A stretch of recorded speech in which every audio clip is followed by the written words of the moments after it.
Tonight, a Keeping 'em Honest exclusive report. CNN has learned that the nation's premier federal program tasked with putting severely disabled Americans in jobs is being investigated by the Department of Justice. Inside sources tell CNN it's one of the worst cases of fraud and mismanagement they've ever seen in a federal agency.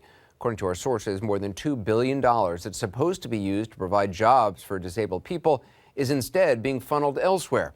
As a result, tax dollars earmarked for disabled workers are actually putting the disabled out of work while government contractors are raking in millions. Here's our senior investigative correspondent, Drew Griffin. You know where your feet are going. Randall Love is exactly why the program exists. At the top of his career, he was diagnosed with a spinal cord tumor. Hold on, I'm coming. It crippled his body, but not his mind. No longer able to work at an office, he sought work from home and found it in a federal program. He will tell you the job cured him. It gives me, if you would, a sense of being worthwhile. I get up just like everybody else in the morning, and I go to work too.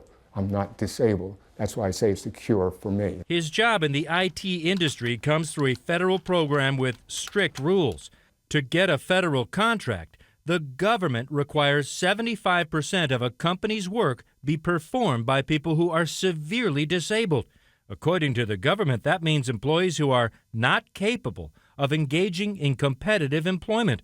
People like Randall Love, who would not otherwise be able to work. But this spring it was all taken away. And Randall Love says what happened to him and other disabled workers isn't right. Quite honestly, it's a little bit shady to me. Very shady to me. The company Love worked for lost its contract when the government awarded the work to a different bidder. The new company is being accused of not hiring enough severely disabled workers, according to a lawsuit. And though denying it and saying they are well within compliance, multiple sources tell CNN they believe it's just one of many companies violating the law and raking in hundreds of millions of dollars. These are contracts that are supposed to go to employers who employ people with a disability. Yeah, well, doing the right thing, at least in my mind, doesn't mean that you put 16 disabled people out of work. Doing the right thing also means, in my mind, that you don't replace them with people who don't have disabilities. The problem is centered in a little-known federal program called Ability One.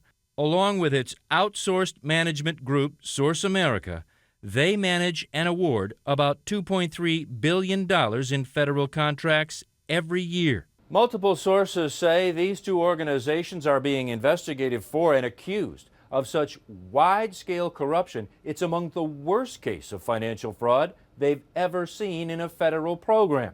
Our sources say as many as half of the federal contracts under this disability program may be operating in violation of the law. The majority of the individuals that were being hired were not severely disabled. Even though you're supposed to have 75% or more of your work staff being disabled, severely disabled. In my experience, in the Ability One contracts that I worked on, maybe 10 to 20% were truly severely disabled. They truly did not have the ability to find gainful employment elsewhere. Everybody else, they're capable of finding employment elsewhere. This manager, who wants to remain anonymous to protect current employment, says instead of hiring severely disabled, the federal contractor making tens of millions of dollars would hire just about anyone who walked through the door, and no one bothered to check.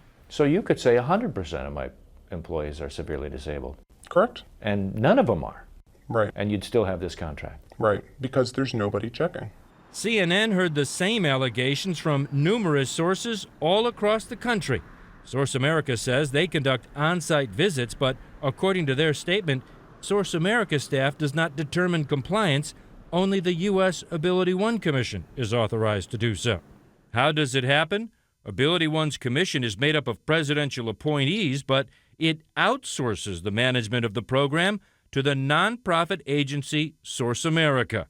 Source America recommends and, according to our sources, virtually decides who gets the contracts, worth $2.3 billion every year. Former congressional investigator Rich Butel says it's a recipe for corruption. The contracts are now being funneled to a very small group of 10 large companies that are getting way more than their fair share. Butel and numerous other sources are telling CNN the staffers who are essentially handing out federal contracts at Source America are heavily influenced by top officials at the very same agency. And those officials are often connected to the businesses that get the contracts.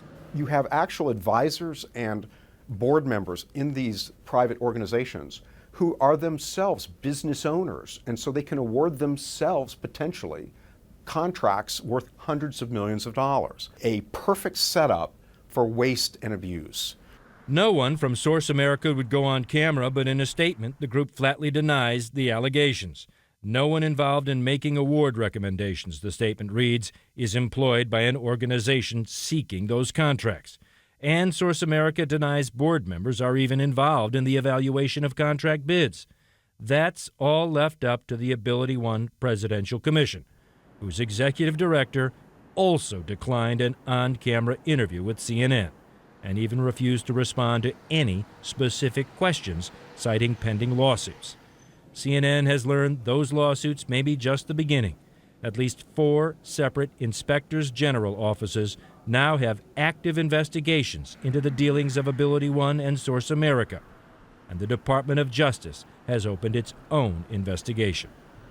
Andrew joins us now. This is such an important investigation. It seems like it would be relatively easy to check. I mean, people are either disabled or not, right?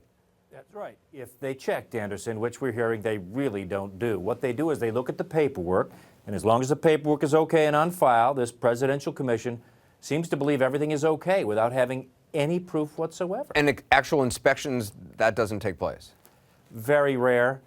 We're finding even when they do happen, even when violations are pointed out, those are overlooked. Take this. In the last few years, Anderson, 80 letters went out to companies. 80 letters went out to companies that basically said, hey, why aren't you hiring enough severely disabled people? Do you know, in half of those cases, the companies didn't even bother to respond. They didn't even try to explain it because, according to our sources, those companies knew nothing would happen to them. This has really gotten the advocates for the disabled up in arms. I think it's why you suddenly have all these investigative agencies looking into possible corruption and even the potential, we're told, for racketeering charges.